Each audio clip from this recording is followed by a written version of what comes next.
உங்கள் வாழ்க்கையில் சிறிய விஷயம் ஒரு பெரிய சண்டையாக மாறுதா? வேதம் சொல்லுகிறது எபேசியர் 4:26 நீங்கள் கோபம் கொண்டாலும் பாவம் செய்யாதிருங்கள், சூரியன் அஸ்தமிப்பதற்கு முன்பே உங்கள் எரிச்சல் தனிய கடவது என்று எழுதப்பட்டிருக்கிறது.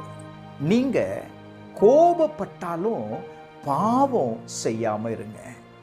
ஏன்னா உங்க கோபம் உங்களை பாவம் செய்கிற அளவுக்கு கொண்டு போய் விட்டுரும்.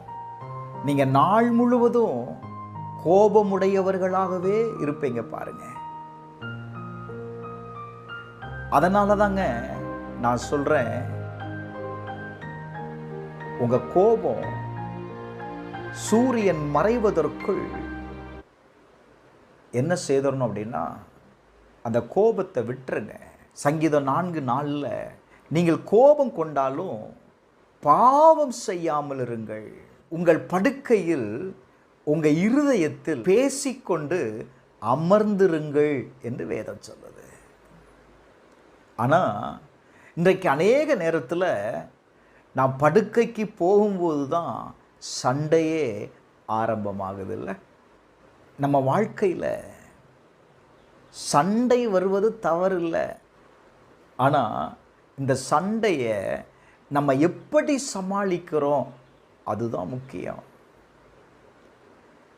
அநேக நேரத்தில் நம்ம வாழ்க்கையில் கடந்து வருகிற இந்த சண்டை என்ன செய்யும் தெரியுமா?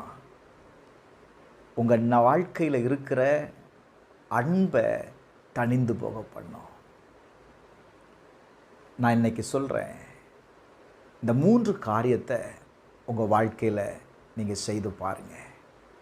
1, உடனே பதில் சொல்லாதீங்க. 2, காயப்படுத்தும் வார்த்தைகளை பேசாதீங்க. 3, ஜெபித்து பதில் சொல்லுங்க. உங்கள் குடும்பத்தில் வருகிற சண்டைகளை விவாதத்தில் கொண்டு போய் ஜெயிச்சிடலாம் அப்படின்னு முடிவெடுக்காதீங்க. எந்த சூழ்நிலையிலையும் சாத்தானுக்கு இடம் கொடுக்காதீங்க.